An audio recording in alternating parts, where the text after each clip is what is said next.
할렐루야. 지난 20일 동안 다니엘 기도회를 통하여서 정말 깜짝 놀랄 만한 큰 은혜를 우리 모두가 이렇게 받게 됐습니다. 저는 하나님이 정말로 은혜로우신 분이시다 하는 것을 이미 머리로 알고 있었지만 이 강사분들의 간증 말씀을 통하여 다시 한번 재확인하게 됐습니다. 하나님이 너무 은혜로우십니다. 뿐만 아니라 하나님께서는 모든 사람들에게 은혜를 베푸시는 분이십니다.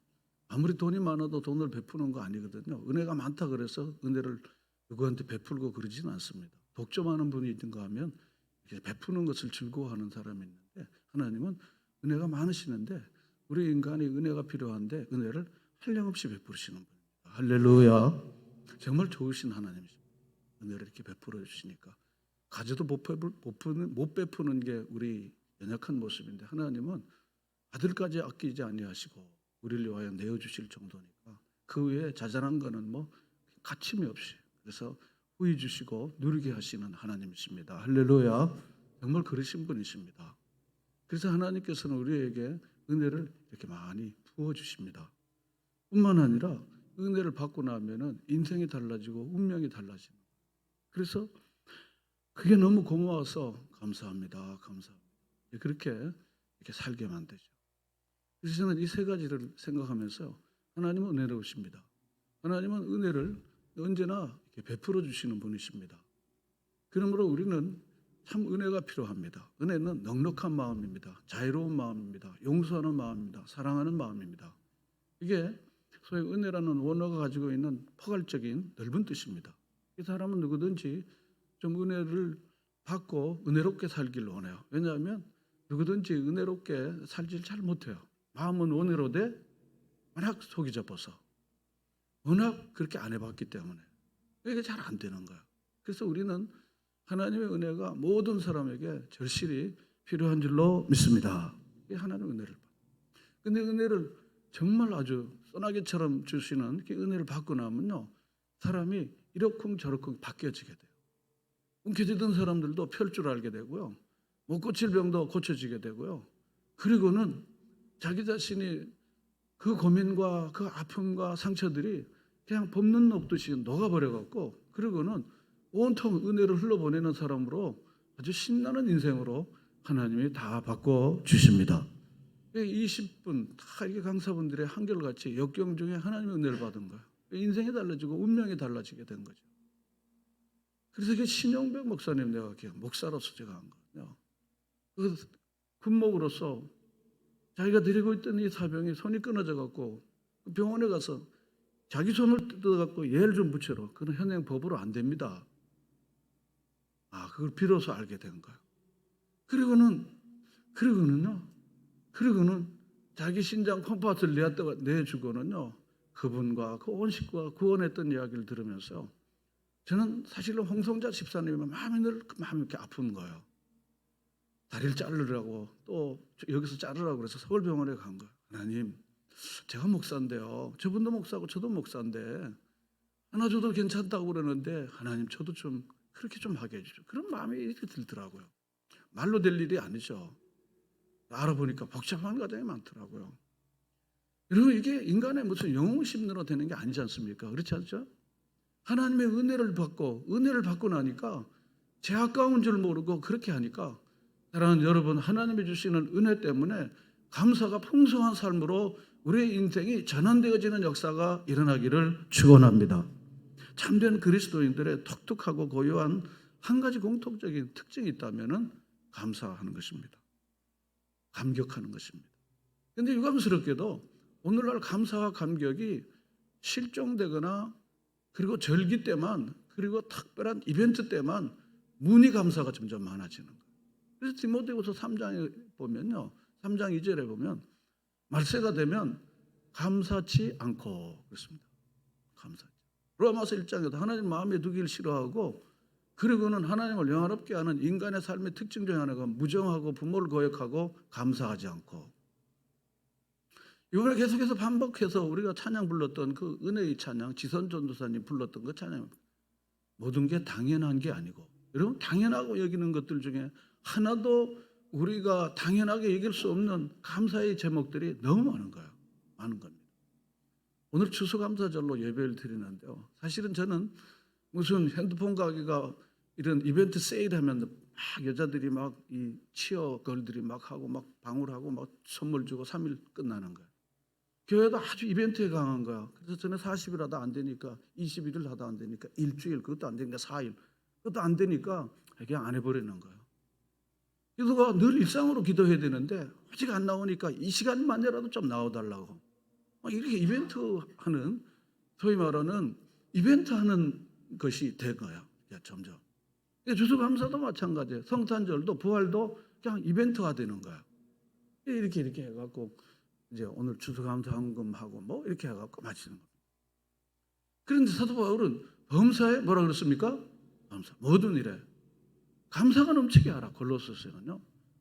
우리의 삶에 있어서 이 중요한 감사를 놓쳐버린 채 우리는 계속해서 먹고 사는 일에 우리의 삶의 가장 중요한 가치를 상실한 채 먹고 사느라고 그냥 막 헐떡거리면서, 그래서 감사 실종, 감격 실종, 고마움 실종 시대에 사는 게 아닌가 이런 생각이 드는 거예요. 목사님, 저도 아침부터 저녁까지 여러 가지 많은 일을 하고 지내면서 돌아보면요, 참여하고 감사를 해야 되는데 제가 우리 속회에도 이야기를 하고, 근데 과연 내가 하나님께 감사하지만 구체적으로 내가 감사를 표현하는 일은 과연 이루어졌는가 생각하니까 정말 말뿐이지 실제로는 제 감사가 너무 없는 것을 제가 알게 됐습니다. 추수감사절은 성경의 절기가 아니에요. 미국 교회의 절기입니다. 우리나라는 미국 교회의 영향을 많이 받았습니다. 찬송가가 미국 찬송가를 우리가 많이 부릅니다. 미국 선교사님들이 복음 전해줬으니까요. 미국 추수감사가 우리 추수감사가 된 거야. 지금 우리가 지금 시기적으로 맞질 않아요. 지금 시기적으로 지금 추수감사가 우리가 지금 맞질 않지만은 그냥 이렇게 우리가 전통적으로 해왔기 때문에 이렇게 하는 겁니다. 청교도들이 신대륙인 미국 땅에 와갖고 정말 척박한 땅에서, 그리고 한 번도 농사를 지어보지 않는 이들이 농사를 짓고, 그리고는 살아남은 거 하나님께 대한 감사의 마음을 가지고, 그리고는 굶어 죽지 않은 거, 이런 기초적인 것들, 기본적인 것들에 대한 마음을 생각하고 올렸던 감사가 추수감사인 땡스기빙 데이의 기원이라는 거 우리 잘 알지 않습니까? 이게 성경의 감사가 아닙니다. 성경의 절기는요, 아무튼 구원절기, 계절절기, 이 두 가지 절기가 있습니다. 하나는 구원절기인데 이건 유월절 같은 겁니다. 부림절 같은 거야. 하나님이 구원해 주신 거야. 구원해 주신 거. 계절절기는 무언가 하면요, 수장절 같은 겁니다. 수장절 같은 거, 맥주절 같은 거, 보리 추수하고 난다. 그리고 수장절은 곡식 다 추수해갖고 창고에 들이는 거. 이게 계절절기하고 구원절기, 이 두 절기가 성경에는 우리에게 가르쳐 준 거야. 왜냐하면 계절을 주관하시고 구원을 주관하시는 분은 하나님이시니까. 그렇게 해서 이 구원절기인데, 이 추수감사는 성경에 끼워 맞추다 보면요, 수장절과 좀 비슷합니다. 추수한 거니까요. 추수해서 수장, 거두어서, 거둘 숫자에 장자, 창고에다 모아둔다. 그런 면에서 이 추수감사는 성경적으로 말하면은 수장절과 좀 비스무리한 것이라고 볼 수가 있습니다. 그런데 레위기에 있는 제사뿐만 아니라 이게 무슨 계절절기건 구원절기건 간에 한 가지 공통적인 목적이 있습니다. 그것이 뭔가 하면, 한번 따라할까? 하나님께 감사하자. 감사를 잊어버린다는 거죠. 당연히 추수하는 거야. 당연히 밥 먹고, 당연히 우리가 이 좋은 땅에서 사는 거, 이 당연한 거를 잊지 말라는 거야. 잊지 말라는 거야. 이게 내가 너에게 베푸신 은혜라는 것을 이 백성들이 기억하기 위해서 잊어버릴 뻔하면 절기가 나오는 거야. 잊어버릴 뻔하면 제사가 나오는 거야. 마치 시골에 1년에 12차례 시사, 제사가 있다는 거죠. 그래서 식구들이 이제 잊어버릴만 하면 또 다음 제사 준비해야 되는 거야. 조상의 은택을 기억하도록 뭐 하는 건 아니지만 이렇게 와서, 그래서 죽은 제사 때문에 산 사람 죽는다, 뭐 그런 이야기들이 있을 정도로. 근데 하나님께서요, 절기와 제사들이 그렇게 구약에 이렇게 많은 거예요. 그 이유가 뭔가 하면 감사를 잊지 않도록 하기 위해서. 궁극적으로 하나님이 이 모든 것들을 행하신 모든 것들을 기억하더라고요. 그래서 내가 너희를 애굽 땅에서 종되었던 너희를 건져낸 너의 하나님 여호와라. 이 표현을 우리가 선지서들을 이렇게 읽어보면요, 반복해서 나오는 걸 봐요. 왜냐하면 내가 너희를 존재하게 한, 너희를 이렇게 살게 합니다. 나를 잊지 말라. 이것이 바로 이 모든 것들의 기원이 되는 것입니다. 근데 우리는요, 지금 먹고 살고 일에 바쁘고, 그리고 뭐 취업에 바쁘고, 또 집안 챙기고, 그렇게 자기중심으로 늘 일에 치여 살다 보니까 우리가 잊어버린 게 뭔가 하면요, 우리의 삶의 질을 높이고 우리의 삶을 풍성하게 하는 가장 중요한 본질적 가치인 감사를 잃어버린 거예요. 저는 오늘 조수감사 이 주일을 맞이해 갖고 제가 오늘 본문을 통해서 감사의 위력을 경험하자. 우리 한번 따라합시다. 감사의 위력을 경험하자. 이 본문으로 여러분들이 뭐 여러 차례 설교들에서 그 압은 어디 있느냐, 뭐 이렇게 여러분이 설교를 많이 듣고 여러분도 내용을 제가 설명치 않아도 알 정도로 아주 일반적인 포퓰러한 본문입니다. 이게 저는 오늘 이 본문을 감사의 위력에 대해서 좀 이야기하려고 그래요. 감사는 삶의 위력을 주고 삶을 아주 역동적으로 바꿔놓는 것이 감사라는 것을 오늘 저는 본문을 통해서 발견하고 말씀을 전하려고 하는 겁니다. 자, 우리 다 같이 우리 본문 말씀으로 들어가도록 하겠습니다. 여러분, 본문에 충실하도 여러분의 성경을 가지시고 성경을 보십시오. 제 얼굴은 성경이 아닙니다. 성경을 여러분의 성경을 가지고 충실하게 보십시오. 가급적이면 핸드폰 전후를 볼 수 없으니까 여러분 성경을 통해서 보시더라고요. 예수께서 예루살렘으로 가실 때 그랬습니다. 예루살렘으로 가실 때 그랬습니다. 지금 예수님께서는요, 예루살렘에 왜 가시는가 하면요, 십자가를 질려 가시는 거예요. 그러니까 지금 예수님의 지금 행진은 마지막 전도 여행입니다. 마지막 사역의 여행입니다. 공생의 사역의 마지막 여행입니다. 그런데 사마리아와 갈릴리 사이로 지나가시다가 그랬습니다. 사마리아와 갈릴리라고 하는 이 두 지역의 특징이 무엇입니까? 갈릴리는 가난한 사람들이 사는 동네, 사마리아는 멸시받는 사람들이 사는 동네인 것입니다. 예수님께서는 예루살렘으로 가는 것이, 십자가를 지는 것이 하나님이 자기에게 주어진 사명이기 때문에 거기 가는 길에 제일 급한 일이고 가장 중요한 일입니다. 여러분, 중요한 일을 놓치고 급한 일을 하시면 안 된다는 거 알지 않습니까? 급한 일, 소소한 일을 하다가 중요한 일을 놓쳐버리면 안 된다는 거 아시지 않습니까? 예수님은 목적 중심의 삶을 사셨습니다. 그럼에도 불구하고 사마리아와 갈릴리 사이로 일부러 가신 거예요. 일부러. 마치 요한복음 4장에 예수님께서 그 우물가의 여인을 만나려고 대낮에 간 거예요. 남편이 5이시나 지금 있는 남편도 내 남편은 이 한 여인에 대한 예수님의 관심이 있었기 때문에 그를 만나려고 가신 거예요. 그래서 이 사마리아 갈릴리로 가신 겁니다. 근데 사실은요, 우리가 말로는 사마리아로 갈릴리로 가야 합니다, 이렇게 말은 합니다. 그리고 그 말에 대해서 공감도 하고 그 말도 합니다. 참 요즘 어려운 사람이 많아, 그 사람들 많이 도와줘야 되는데 이렇게 말하고요, 그거 참 중요한 일이라고 그러지만 실제로 나와 우리가 그 현장에 가는 사람은 제가 경험한 바로는 별로 없습니다. 이게 놀라운 사실입니다. 머리 지식이 입술로는 있는데 실제로 사마리아와 갈릴리 사람들이 사는 곳에 실제로 가는 사람들은 그렇게 많지 않습니다. 그래서 프로그램을 만들어서 우리 갈릴리 갑시다 그러면 가는 거예요. 어제도 우리 퀴큐 축제를 하면서 제가 거기 연탄 배달 때문에 몇 차례 가본 지역이지만 다시 또 확인한 거예요. 춘천에 이런 동네가 있는가? 시내입니다. 시내. 소양강 거기 퀴큐 축제 전면에 있는데 우리 가신 분들 같이 타는 거지만 춘천도 이런 동네가 있구만. 평지입니다. 평지예요. 원희동입니다. 혼자 사는 노인네들이 그렇게 많아요. 연탄 떼내시는 분들이 이렇게 많아요. 집중적으로 그 연탄을 이제 배달해 드리고 이러는 동네입니다. 그렇지만 거기 누가 찾아오는 분이 없어. 동사무소에 사회복지사가 자기 업무상 오지 거기를 뭐 누가 뭐 반찬 하나 만들어가서 오는 사람 별로 없습니다. 이게 바로 오늘날 우리의 삶의 허상인 거야. 다 제가 얘기를 해보면은요, 다 같은 생각, 같은 마음을 갖지만은 실제로 프로그램이 만들어지면 수동적으로 참여를 하지 실제로 자기 가족들과 함께 도시락을 싸서 그 할머니 집에 가갖고 같이 도시락을 만든 집은 거의 없습니다.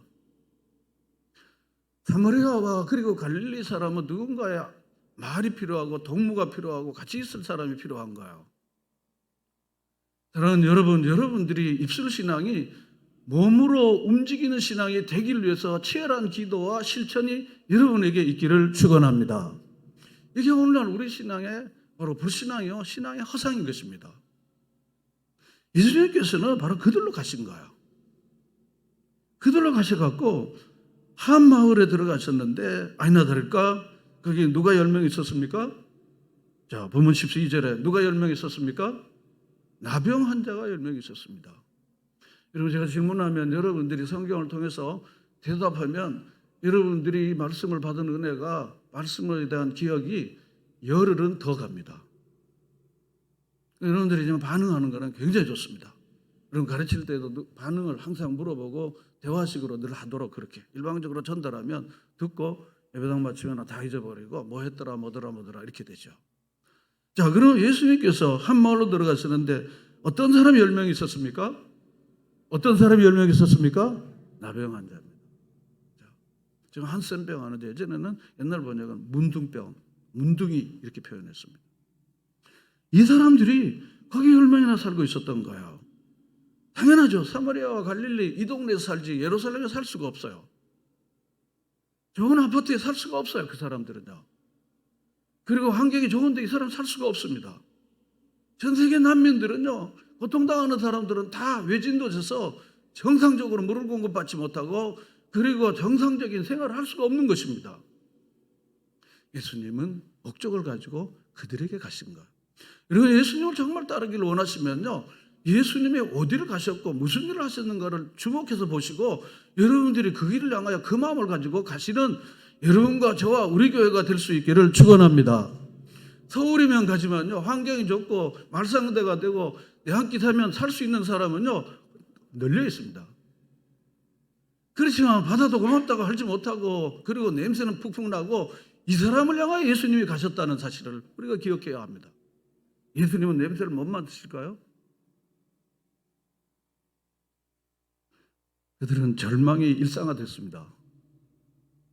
가족들로부터 같이 살고 싶지만 가족들로 살 수가 없어요. 율법에 의해서. 그리고 유대인 공동체인 회당에 가서 이렇게 예배할 수가 없어요. 예배할 수가 없다고요. 그리고 지금 술 취한 분이 한번 술 많이 잡순 분이요, 담배를 지독히도 많이 피우는 분이 옆자리에 앉으면요 냄새 때문에 여러분들 굉장히 힘들 거예요. 오랫동안 병 치료한 분들이요 깨끗하게 씻고 와도 예배당에 앉으면요 냄새가 푹푹 납니다. 그럼 여러분들은 다음 주에는요 예배당에 오지만요 그분이 앉을 자리를 물려서 이렇게 오게 되거나 아니면 유튜브로 가거나 그렇게 합니다. 이게 인간의 조건 반응입니다. 그런데 이 사람이 왜 냄새가 나지 이렇게 많이 힘들지 하고 거지를 가지고 이 사람에게 속옷을 좀 줄 수 있는 사람이 없더라는 거야. 사랑하는 여러분, 여러분의 인식의 새로운 전환을 통해서 예수의 삶을 살아내고 예수님이라면 무엇을 하셨는가를 적극적으로 생각하고 계획하고 실천하는 그런 실천적 그리스도인으로 살아내기를 축원합니다. 저는 이게 그리스도인으로 사는 것이라고 생각해요. 오늘 자기 치장하는 일이 익숙하지 않습니까? 자기를 예뻐 보이려고, 자기를 깨끗하게 하려고, 자기 모양을 내려고 그래서 계속해서 옷을 골라 입고 좋습니다. 어지러하게 입는 것보다 훨씬 더 낫지 않습니까? 저도 마찬가지예요. 주일날은 나름 그래도 이렇게 좀 단장하게 하려고 나름 이렇게 옵니다. 필요합니다. 그렇지만 더 중요한 가치 있는 일이 무엇인가를 한번 생각해 보면요 우리는 인식의 새로운 전환이 일어나지 않을까요? 나병 환자 절망이 일상화됐습니다. 아무도 돌보는 자가 없습니다. 그래서는 지나가는 애들까지 돌을 던지고 욕을 해요. 재수없다고요. 냄새나 애들은 깨도 없어갖고요 냄새나 막 이럽니다. 그럼 엄마가 손을 딱 챙겨갖고는 얼른 저쪽으로 가요. 똑똑한 여자들이 다 그렇게 하죠. 그 사람들이 우리 동네 이사 오면요 빨리 새로 이사 갈 꿈을 해요. 이 사람이 얼마나 공공하게 살았을까? 이 사람을 왜 내 곁에 보내줬을까? 왜 냄새난 사람이 이렇게 냄새를 계속 나면서 살까? 이걸 고민하고 이걸 아파하는 사람들은 별로 없는 거예요. 저는 여기까지만 설교하고 싶은 마음이 있는 거예요. 이것만 해도 너무너무 큰 우리에게 과제이기 때문에. 신앙인의 불신앙 바로 이런 것입니다. 입술로는 주여 주여 하고 주여 주여 하지만 실제로 주님의 상 받을 일에 대해서는 빨리 돈 잡거나 빨리 저를 도망가요.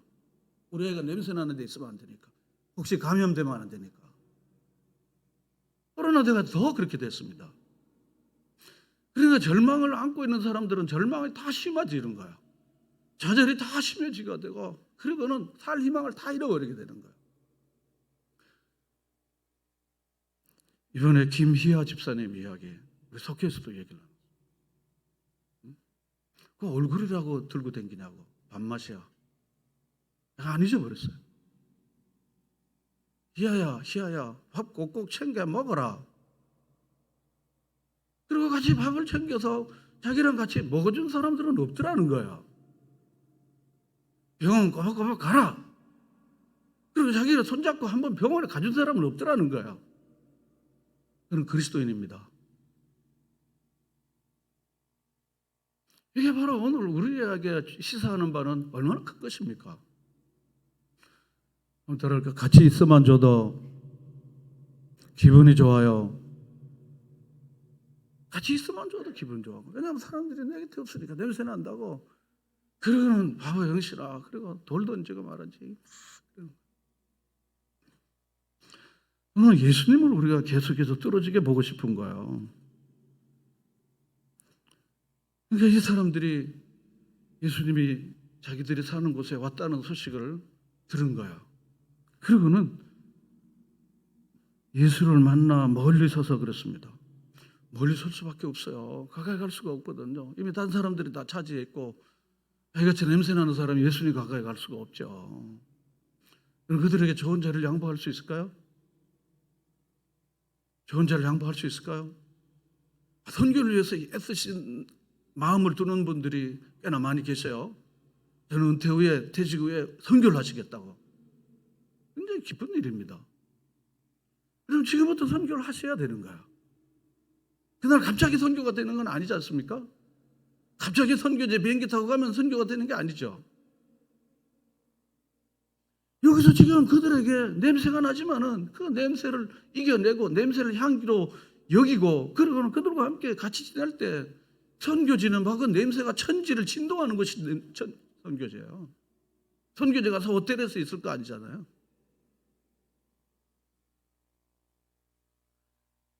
그래서 멀리서 갖고는 13절에 보면 소리 높여 이르되 예수 선생님이요 우리를 불쌍히 여기셔서 그랬어요. 예수 선생님 우리를 좀 불쌍히. 이 속에서 이들이 가지고 있는 애환과 고통과 절망과 그 슬픔이 모두 다 포함되어 있는 거야. 예수 선생님이요 날 좀 불쌍히 여기달라고. 나 좀 살려달라고. 나 좀 살라고. 우리 애들도 보고 싶고 그리고 나도 좀 옛날 살던 동네에 가서 사람들을 만나고 좀 살고 싶어요. 다 포함된 거 아닙니까? 예수님이 여리고를 마지막 지나가시고 예루살렘으로 올라가실 때 여리고에 한 큰 사건이 있었죠. 여기 시각장애인 누구였습니까? 바디메오 있었습니다. 바디메오는 눈으로 볼 수가 없었기 때문에 예수님을 자기 시야로 자기 눈으로 볼 수가 없어요. 그래서 들었어요. 눈에 장애가 있는 분들은요, 시각장애인들은 기청각이 아주 살아 움직입니다. 그러니까 예수님이 오셨다는 거야. 나사렛 예수여 나를 불쌍히 여겨달라고.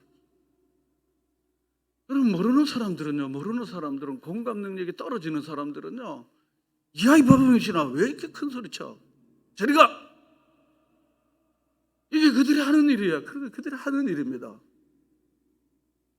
그러나 이 바디메오는요, 그런데 개의치 않고 예수 선생이여 나사렛 예수여 나를 불쌍히 여겨달라고. 얼마나 외쳤을까요?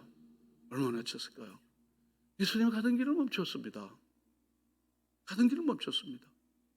지금 10명의 이 나병 환자가 소리를 높여 불쌍히 여겨달라고 그렇게 소리를 질렀습니다. 여러분, 인간이 고통이 심화될수록 우리의 외침의 소리는 더 커지게 되는 거예요. 살만하면 외침의 소리가 점점 약해지거나 안 되는 거예요. 하나님 주께 부르짖지 않아도 될 정도로 넉넉한 삶을 살지 않게 해주십시오. 여러분 그렇게 기도해야 되지 않을까요? 주님 안 도와줘도 나는 그냥 평생 살게 괜찮으니까 주님 앞에 부르짖지 않아도 될 정도라면 얼마나 교만하고 얼마나 주님 없이 사는 겁니까? 그래서 가난하기도 마옵소서, 부하기도 마옵소서. 가난하다가 도적질할까 봐, 부하다고 하나님은 없다고 말할까 봐. 잠언 30장의 말씀입니다. 우리나라 경제적으로 지금 많은 어려움이 있는 분들이 있지만 세계적으로 우리나라는 경제적으로 굉장히 좋은 나라입니다. 좋은 나라입니다. 여러 차례 말하지만 객관적으로 우리나라는 굉장히 좋은 나라입니다. 일본보다 더 잘 사는 나라가 됐습니다. 깜짝 놀랐죠? 실제로 더 잘 삽니다.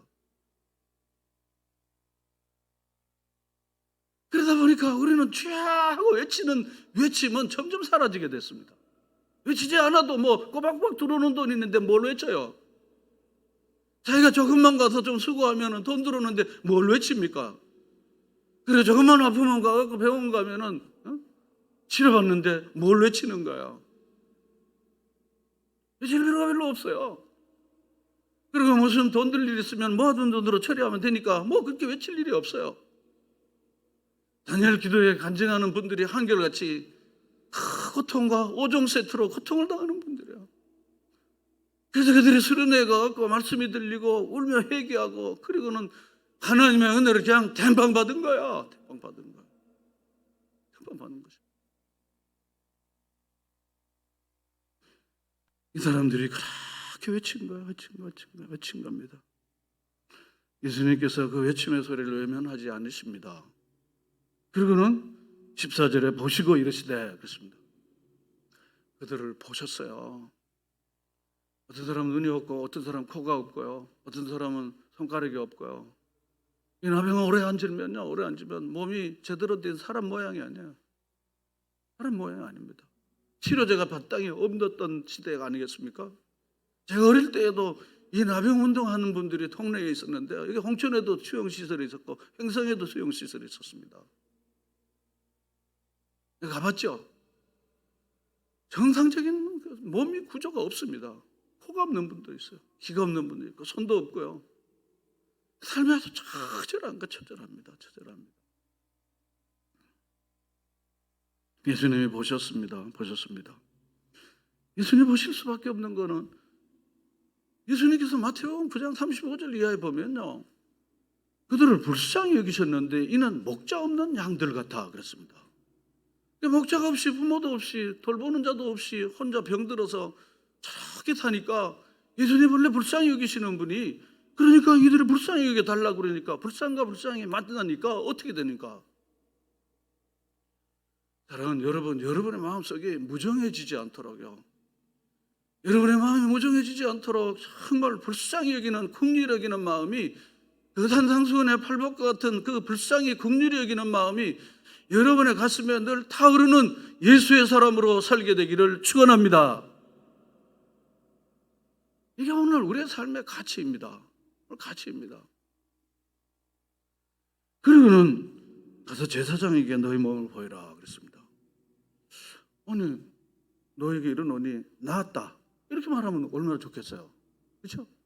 내가 너에게 말하노니 나았다 이러면 얼마나 또 좋겠어요. 그러고는 얼마나 좋겠어요. 그런데 예수님께서는 나았다는 말은 하시지 않고요. 나았다는 절실하게 필요한 나았다는 말씀은 하시지 않고 가서 제사장에게 보이라는 거예요. 여러분 사람의 말은요. 쉽게 듣고 쉽게 판단하고 쉽게 결정하면요. 큰 실수를 범하게 돼요. 그래서 저는 정문죽답은 불교에 죽인하는 것이지 우리 일상에서는 그렇게 하는 게 좋지 않다고 생각해요. 뭘 하나 들으면 픽 이렇게 하는 사람도 있어요. 뭘 하나 그러면 픽 이렇게 하는 사람이 있습니다. 왜 저 말을 했을까? 왜 저 행동을 했을까? 생각하는 것이 필요합니다. 생각하는 게 필요해요. 예수님께서 왜 또 금방 낫게 해주지 말아야지 뭐 제사장에 가라 그래 이렇게 말할 수가 있는 거예요. 왜냐하면 예수님의 속내는 무엇인가를 한 번 더 생각해 보면요 참 예수님이 참 정말 속이 깊으신 분이구나 하는 걸 알게 될 거예요. 금방 나으면요 이 사람들이 어디로 갈까요? 얼른 보고 싶은 가족들로 가는 거예요. 그러면 가족들 앞에 가도 어차피 어딜 가야 됩니까? 제사장에게 가야 돼요. 율법에 의하면 레위기 14장에 잘 살펴보면 율법에 의하면요, 이 사람들은 죄인이요 더러운 자고 정결치 못한 자이기 때문에 제사장이 이제는 정결함이라고 하는 확증을 줘야만 이 사람들은 자기 마을로, 회당으로, 자기 가족으로 돌아갈 수가 있는 거야. 그러니까 예수님께서는 이들의 형편을 잘 아시고는 오랫동안 나병한 자를 알았기 때문에 제사장에게 가야 된다는 걸 가르쳐 주지 않으면 얼른 집으로 가는데 그것은 올바른 결정이 아닌 거예요. 올바른 결정이 아닙니다. 그러니까 예수님께서 제사장에 가라는 거예요. 제사장에 가라는 거예요. 그런데 문둥병을 갖고 있는 채로 제사장에게 간다. 이게 말이 잘 안 되는 거예요. 왜냐하면 몸이 다 나은 몸으로 이 제사장에게 보이라고 해서 거기서 합격 한장을 받아야 자기 집으로, 회당으로, 유대인 공동체로 돌아가는 거예요. 그런데 문둥병이 있는 채로 가라 하는 말은 예수님께서 뭡니까? 보면 여기 14절 하반절에 나와 있는 것처럼 몸을 보이라는 말은 낫는다, 안 낫는다? 낫는다는 거예요. 낫는다는 거예요. 네가 문둥병을 안고 있는 채로 제사장에 가라는 거야. 믿음의 시험을 받는 거야. 이 눈에 아무 본 거 없어도, 손에 아무것도 만지는 거 없어도 믿음으로 나가는 거야. 여러분, 홍해는요 그냥 갈라놓으니까 쑥 간 게 아닙니다. 믿음으로 나아가서 쳤더니 갈라지게 된 거야. 여리고는요 그냥 흙 무너진 게 아닙니다. 한 바퀴씩 지루한 행진을, 믿음으로 지루한 행진을 하는 거야. 그래서 마지막 7번째 날에 7번을 돌고 제사장들의 함성 소리와 함께 여리고가 어떻게 해요? 무너지게 된 거예요. 무너지게 된 것입니다. 남한 이야기도 그렇지 않습니까? 우리 동네도 이보다 깨끗한 물이 있는데 일로 자꾸 들어가라고. 그런데 여자아이가 아주 코치를 잘해준 거야. 아니, 기왕이까지 왔는데 들어갔다 나가시죠. 뭐 미쳐야 본전인데 우리 식으로 말하면 들어가시라고 용한 부리시라고. 애교가 안 되면 말자고. 그러니까 부부가 같이 애교 그만둡시다 이래버리면 이건 아무 되는 게 아닙니다. 여보, 그렇게 하는 게 아니야. 지금 마지막까지 왔는데 왜 그렇게 포기해? 이렇게 해줄 수 있는 여러분 부부가 되고 또 부모 자녀가 되면요 반드시 믿음의 결과는 놀라운 역사를 경험하게 될 줄로 믿습니다. 아나니아 삽비라처럼 그 모양 되면 어떻게 되는 거야? 부부가 같이 거짓말을 하는데 한 짝이 돼갖고 믿음 없는 셈탱하니까 어떻게 되는 거야? 그래서 이 나만이 체면을 내려놓고 그러고는 검으로 들어갔다 나갔다. 안 되는 거야. 그런데 마지막 7번째 들어갔을 때 어떻게 됐습니까? 성경은 뭐라고 말합니까? 어린아이 같이 그 몸이 깨끗하게 됐더라. 할렐루야. 하나님께서는 이 사람들의 치료를 믿음을 통해서 치료해 주기를 원하는 거야. 그냥 치료해 주면요 믿음 없이 치료받으면요 어떻게 되는 거야? 믿음을 통해서 치료가 되기를 원하는 거야.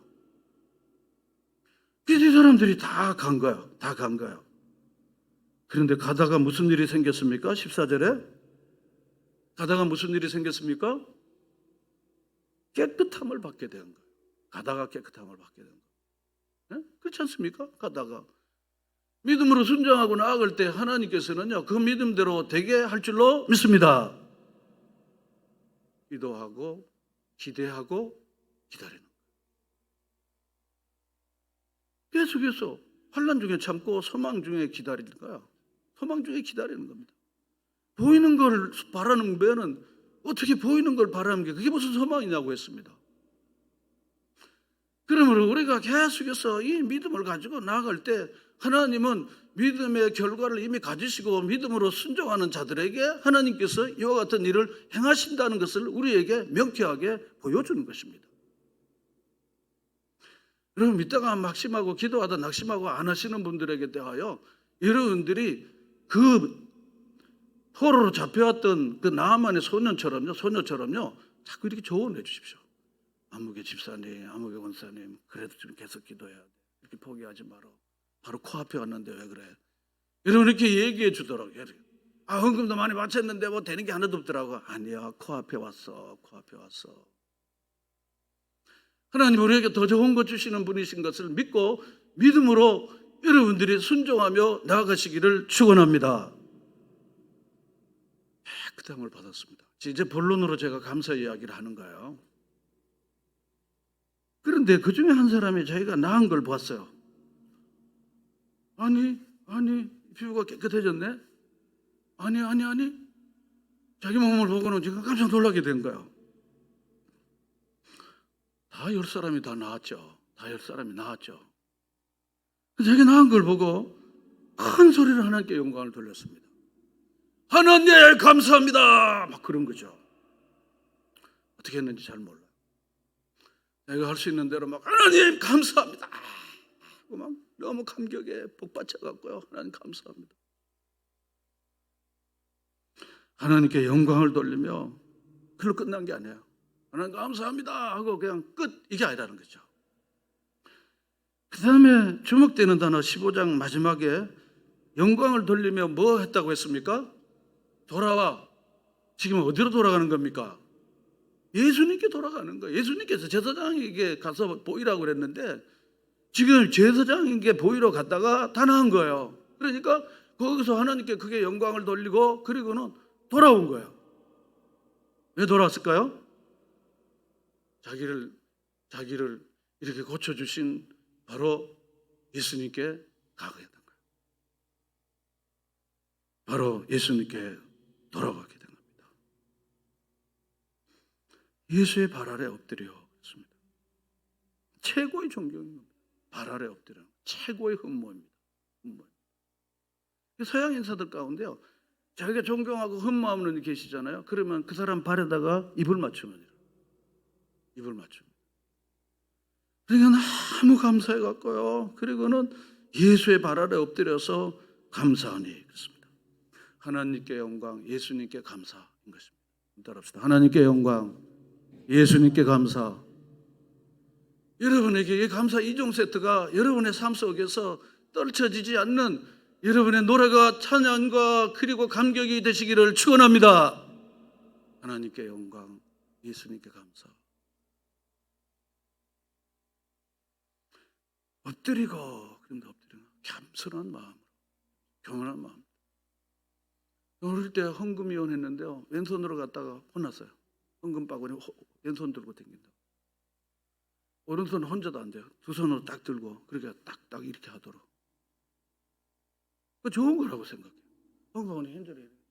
던져주고 애들 돈 전달하고 그래요. 그래갖고 또 이거 꺼내가지고는 또 이렇게 펴갖고는 1,000원짜리 찾느라고. 지금은 그런 거 없지만요. 하나님 앞에 온전한 겸비한 마음이 아닌 거예요. 겸비한 마음이 아닌 것입니다. 그런데 놀라운 사실은요, 사족같이 붙었는데요, 이렇게 가면 되는데 16절 끝에 그는 누구라 했습니까? 사마리아인. 멸시받는 사람들이 천대받고요, 절망 가운데 있었지만요, 천대받는 사람들이 제대로 감사를 합니다. 괜찮게 사는 사람들은요, 교만하고 유대인들은요, 감사가 안 되는 거예요. 자기가 누구보다 더 잘했다고 그리고 건방을 떨려고 그렇게 기도는 하지요. 정말 진정한 겸손한 마음으로 감사는 되질 않아요. 유대인 바리새인이 감사를 우리가 알지 않습니까? 내가 저 세리와 같지 아니하고 11조를 바치고 일주일에 2번 금식을 하고 주님의 계명을 잘 지킨 걸 인하여 감사합니다. 교만이 꽉 차 있는 거예요. 교만이 꽉 차. 근데 세리는 자기 죄덩어리니까 뭐가 있어요? 주여, 저 죄가 죄를 가립니다. 그리고는 주여, 나를 불쌍히 여겨 주십시오. 주님께서 누구의 기도를 들어주신 것을 주님의 기도의 예시로 우리에게 가르쳐준 걸 알고 있지 않습니까? 사마리아 사람, 멸시천대를 받는 사람입니다. 누가복음은요, 특별히 사마리아 사람이 구원의 대상이고 그는 믿음의 사람이라는 것을 세우는 일을 곧잘 했습니다. 여러분, 강도 만난 자의 이웃이 제사장과 레위인입니까? 누구입니까? 장사하는 사마리아인이에요. 천대받는 사람들이 하나님께 제대로 감사를 하는 거예요. 무게 잡고 뭔가 제대로 좀 갖췄다고 생각하는 사람들은 제대로 감사가 안 나와요. 품격이 있는 사람 감사가 제대로 안 나와요. 품위 유지하느라고 제사장이 레위인 빨리 저거 혹시 냄새 나다가 살인 누명 받을까 예배 시간 늦지 말라고 그냥 가지요. 여러분, 사랑하는 여러분, 품격보다 중요한 것이 계명에 순종하는 것입니다. 믿으십니까? 자기 품격 유지하고 자기 체면 유지하는 것보다 계명 순종하는 것이 더 중요한 일이에요. 이 말이 여러분들에게 깨달아지시기를 축원합니다. 사람은 자기 품위 때문에요, 계명 순종하는 일에 대하여 등한히 하는 일이 곧잘 있게 되더라고요. 아니, 양복 들어야 하려면 어떻게 돼? 저거 만지다가 이렇게 돌아가는 거야. 이거 얼마짜리 옷인데 막 이래 돌아가는 거야. 이게 어떻게 해? 내가 이러다가 혹시나 누명 쓰면 어때? 내가 사대부가 거길 건너 지나가는데 막 오토바이 타고 한 학교 애가 잡아져 있더라고. 차는 다 지나가는데 저도 이러면 무릎 쓰고 차 세워놓고 신고하고는 해서 그게 살아났어요. 우리 김현진 집사님이 자기 학교 학생이었다고 나중에 얘기해요. 경찰에 와갖고 너 언제 출동하라고 그래서 내가 이럴 줄 알고 그랬는데 내가 바쁜 사람이니까 여기서 다 하시면 좋겠다고 내 차를 다 둘러보고. 그러니까 사람들이 아무리 고통당하도 순종보다는요, 자기 품격과 자기 시간 유지하려고 그러다 지나가는 거예요. 누가 그거 하겠습니까? 누가 하려고 그러면 애들이 하려고 야야야 그거 하지 말고 빨리 가자고. 뭐가 이거 다 그러지. 누가 그렇게 하겠습니다. 그러다가 누명 쓰면 어떻게 해요? 경찰에서 자꾸 호출하지. 날로 그날도 오라고 연락이 와야 된다고 그러더라고요. 자꾸 그러시니까 이게 자꾸 그냥 간다고 여기서 다 하자고. 저 차라고 다 둘러보시라고. 그러니까 죄송합니다. 우리가 이렇게 돼갖고 제가 하나 배웠습니다. 경찰관이 그러고 이제 가더라고요. 이게 사람의 실상입니다. 이게 실상입니다.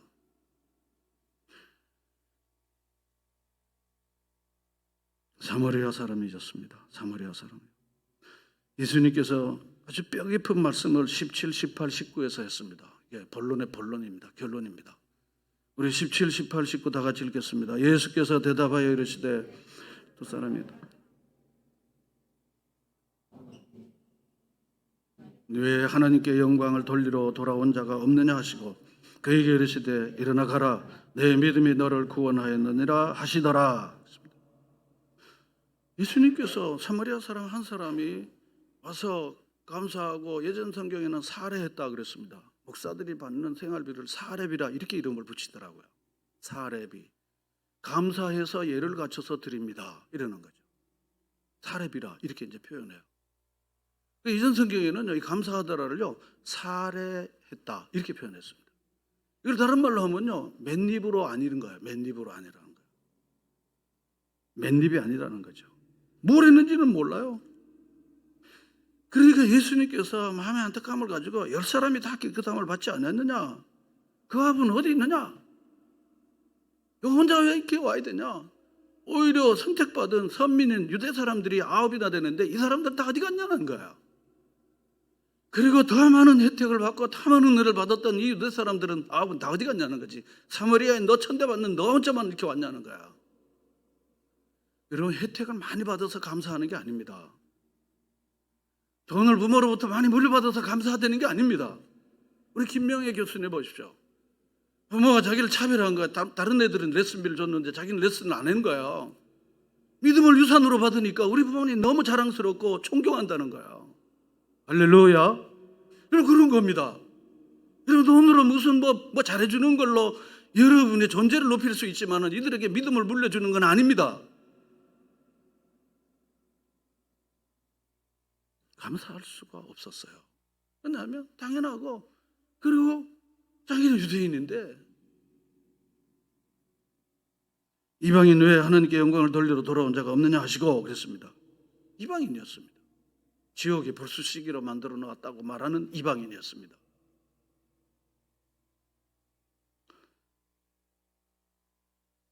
사랑은 오늘 중에 하면 되고 감사는 지금 하라, 그런 말이 있습니다. 한번 따라할까요? 사랑은 오늘 중에 하고 감사는 지금 해라. 제가 그 이야기를 보면서 참 맞다 이런 생각.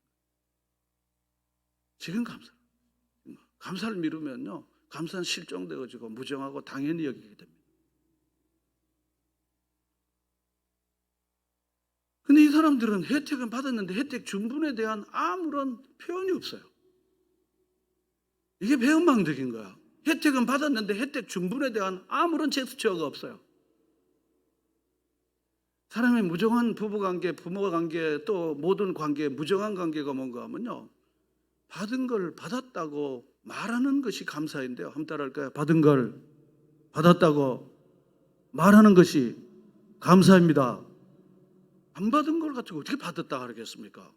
받은 걸 받았다고 말하는 것이 감사입니다. 하나님이 은혜를 내려주신 거예요. 하나님 나 고쳐주신 거예요.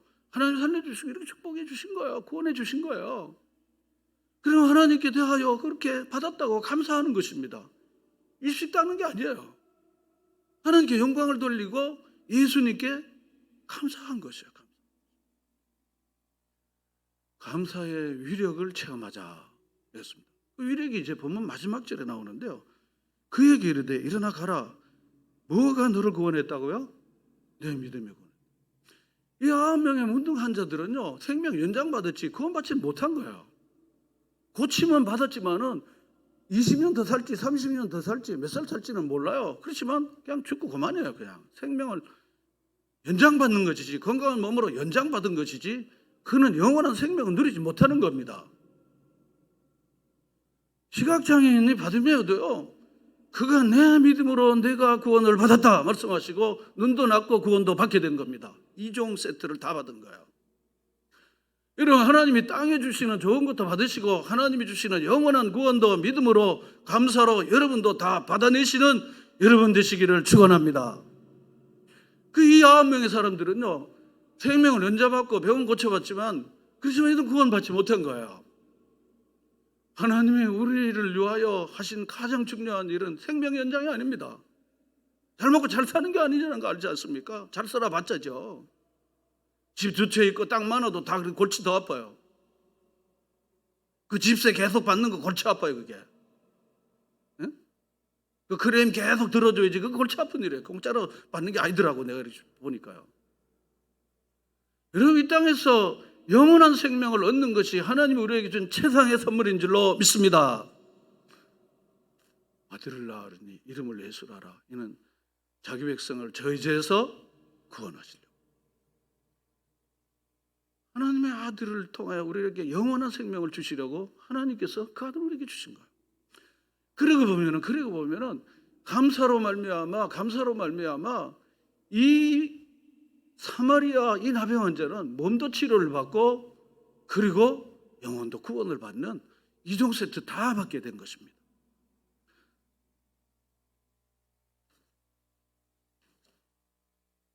철학자 하이데커가 이런 표현을 했습니다. 감사하다는 것은 생각하는 것이다 그랬습니다. 인식과 생각과 기억을 하면요, 감사가 새록새록 일어나게 됩니다. 생각이 없는 사람들은 원망이 자기를 사로잡아요. 생각이 깊은 사람들은요, 감사가 새록새록 일어나게 됩니다.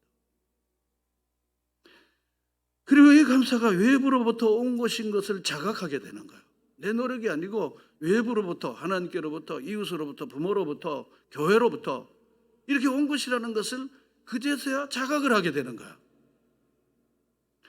그리고는 이 하이데거는요, 이 감사하다는 것은 다른 사람들에게 그것을 여러 방식으로 표현하는 것입니다. 올려주실까요? 감사는 그래서 생각과 같은 어원을 갖고 있습니다. THANK는 감사입니다. 땡스. 그런데 그것은 think라고 하는 생각으로부터 비롯된 말입니다. 같은 어원의 말입니다. 다시 말하면 생각을 많이 해보면 감사가 일어나게 된다는 거야. 여러분, 생각 없이 살지 않고 생각하면서 살아내는 여러분 모두가 되시기를 바랍니다. 기도가 생각하는 거야. 주님을 깊이 생각하는 거예요. 주님이 내게 주신 은혜를 기억하는 거예요.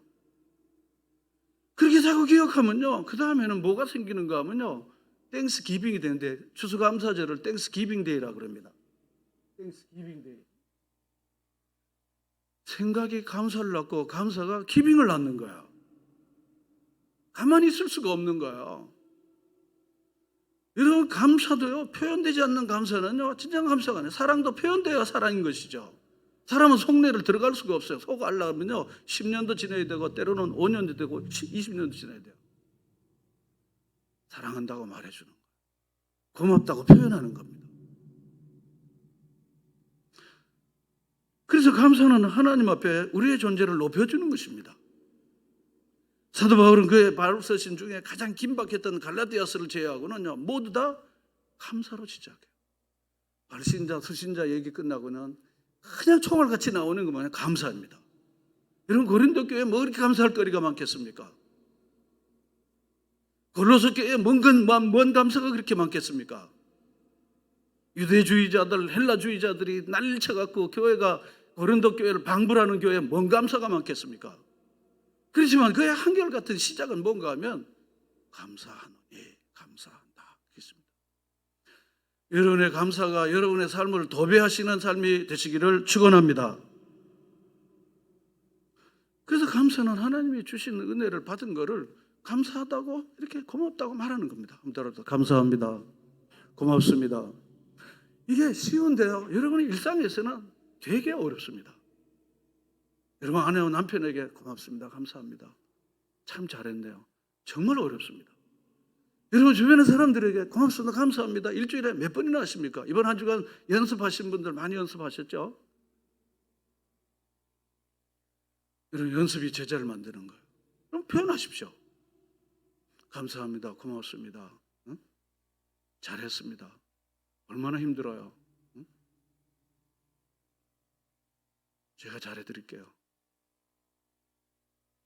여러분 이런 표현들이 여러분에게 쉽게 익숙하게 이렇게 나올 수 있도록 감사의 사람으로 여러분들이 온전히 연습되어지는 여러분 되시기를 축원합니다. 지금 제가 핸드폰 하는데 핸드폰으로 얼마나 감사 이모컨인가 그거 많습니다. 나왔다 하면요 축하해요 감사해요 그렇게 하시라고. 감사 바이러스가 올라질 거예요. 그냥 쑥 삼켜버리고 넘어가지 마시고요. 여러분 다 경상도 사람이 아니잖아요. 에이 뭐 그런 걸 말로 하냐고. 그냥 다 고마운 거지 뭐 그냥 마음이 있지. 여기 강원도입니다. 서울 가까운 강원도입니다. 여기 경상도 사람 없잖아요. 먹자 자자 뭐 그런 거 만다 하더라. 응? 사랑한다는 건 경상도 사람들은 낯간지러워서 못한다 그러더라. 우리 아버지 경상도 사람인데 한 번도 들어본 적이 없어요. 여러분 경상도 사람 있습니까? 그러므로 여러분 계속해서 감사의 위력을 오늘 이렇게 보면서 여러분과 제가 계속해서 감사합니다. 고맙습니다. 제가 이 교회 입구에다가요 감사 조언을 하나 만들고 싶었어요. 제가 지금 정신이 좀 어지럽고 그래서 못 만들어요. 그래서 감사 조언에 발만 띄우면요 감사합니다. 만들어도 될까요? 예배당 들어와갖고 여기 입구하고 로비에서 딱 발 디우면요 전자장치로 소리가 나와요. 딱 나오면 감사합니다. 고맙습니다. 사랑합니다. 이게 그냥 동시에 나오더라고요. 안 하시는 분들은 벌금 10만 원씩 막 이렇게 낸 사람은 한 사람도 없지만 여러분 이런 시스템과 이런 장치 연습을 통해서요 우리 얼굴이 달라져요. 우리 태도가 달라집니다. 여러분 능력보다 태도가 중요해요. 능력보다 태도가 중요해요. 지금 태도가 글렀어. 끝나는 거야. 그냥 능력이 좀 부족한데 태도가 좋아. 감사가 우리의 태도가 될 수 있기를 바라요. 설교자 제이 데이스라는 분이 감사 치유법에 대한 예화를 제가 소개하고 마치겠습니다. 올려주실까요? 우리 이제 다 같이 여러분 보시고 여러분 이 시간에 이제 다 읽어보겠습니다. 시작.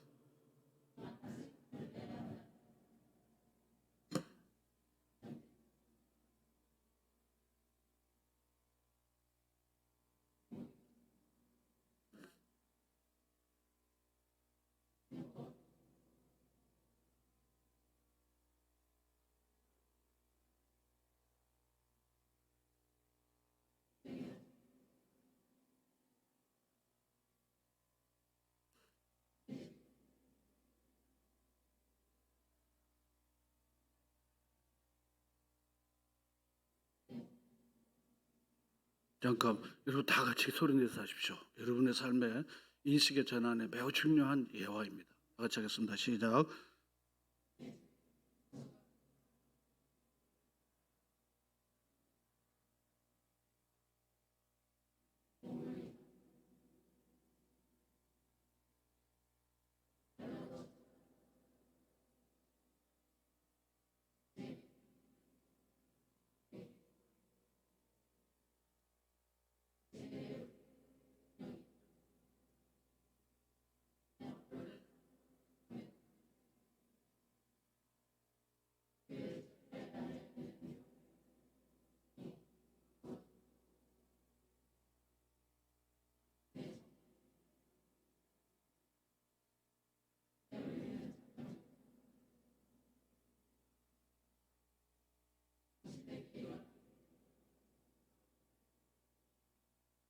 아멘.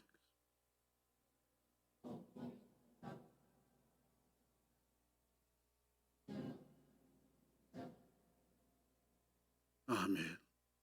그러면 이 식의 전환이 감사의 혁명을 일으키는 것입니다. 아, 너무 힘들어. 오늘 열심히 일했던 거예요. 열심히 일할 수 있게 된 거 감사합니다. 사역자 게으르기 치밀이라는 분이 제가 이게 참 마음에 와닿더라고요. 한번 따라할까요? 감사가 사라지면 인생이 무너지고 가정이 무너지고 사회가 무너진다. 그렇습니다. 마른 뼈다귀들이 만나서 일하는 직장에 무슨 활기가 있겠습니까? 마른 뼈다귀 같은 가정에 무슨 희망이 있겠습니까? 여기 무슨 웃음이 있겠습니까? 말세 디모데후서 3장 2절에 보면요, 감사치 않는다. 마음으로 감사하지만 실제로 감사를 드러내지는 않는다는 거죠. 로마서 1장에도 보면요, 그렇습니다. 감사하지 않는다. 여러분의 행복이 하나님께서 주시는 선물인데요, 감사하는 자들에게 하나님께서 행복을 선물로 주셔요. 믿으십니까? 불행은 어떤 사람에게 찾아오는가 하면요, 불평하는 사람, 원망하고 자꾸 짜증내는 사람에게 스스로 자기 몸을 괴롭혀서 온갖 질병의 종합병원이 되고, 그리고 자기는 불행한 삶입니다. 오늘 이 말씀을 기억하시면서 감사는 선택이 아니라 우리 삶의 인생의 필수 비타민입니다. 필수입니다. 여러분, 되든 안 되든 이 시간 지금부터 여러분 감사합니다, 고맙습니다를 여러분 오늘 예배 시간 나가면서도 여러분 그렇게 하십시오. 여러분의 삶에 새로운 활력이 넘치고, 그리고 여러분의 감사의 지수는 슬금슬금 높아지게 될 거예요. 감사 지수가 높아지면요, 상대적으로 인생을 우울하게 만드는 우울 지수, 불평, 원망 지수가 점점 떨어지게 되는 거예요. 어느 편을 선택해야 되는지는 여러분 잘 아시죠. 뿐만 아니라 여러분의 감사 지수가 높아지면요, 이 감사라는 게 전염성이 있어서요, 가만히 있지 않습니다. 주변의 사람들에게, 여러분 자녀들에게 점점 넘쳐갖고 웃음밭이 되는 거예요. 마른 뼈들이 웃음밭이 되는 것입니다. 오늘 이 추수감사가 여러분의 감사의 새로운 시작이 되어지는 좋은 출발, 여러분이 결단하는 그런 좋은 시작으로 여러분이 계속해서 살아내는 여러분 모두가 되시기를 축원합니다. 범사에 그렇습니다. 범사에 인식의 전환을 통해서 여러분의 감사가 여러분의 삶 가운데서, 가정에서, 교회에서 여러분이 만나는 사람들에게 언제나 이 감사를 불러일으키는 감사의 사람으로 여러분 모두가 살아내는 여러분 모두가 되시기를 주의 이름으로 축복합니다. 우리 반주를 마쳐서, 하나님, 제가 그 9 중에 한 사람입니다. 받았다고 말도 못하는 자입니다. 고맙다고 사례도 못하는 자입니다.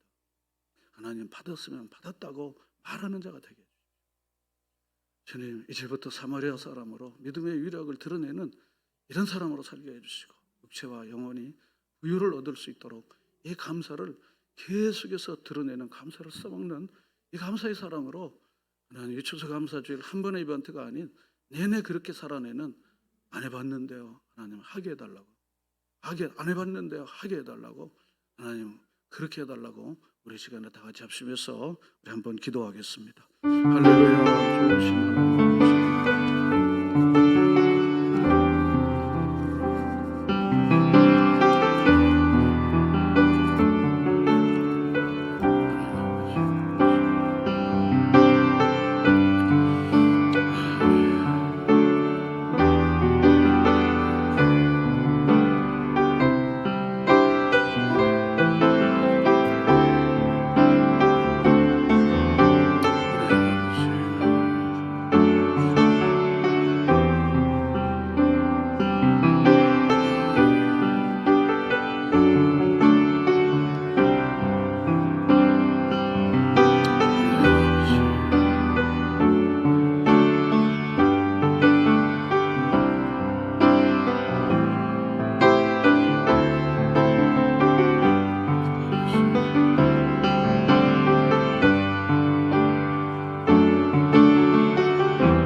나병 환자와 같은 절망과 어두움 가운데 헤맸던 저희들을 주께서 치료하시고 고쳐주셔서 이제는 하나님께 영광, 예수님께 감사하는 사람으로 저희를 세워주시니 감사합니다. 하나님 아버지, 이제 감사하며 한 인생을 살게 해 주시옵소서. 하나님, 감사의 바이러스를 온 사방에 퍼뜨리는 예수의 사람으로 살게 해 주시옵소서. 지금도 나병 환자들처럼 사마리아와 갈릴리에서 고통 중에 어두움 중에 사시는 분들이 지구촌에 얼마나 많은지요.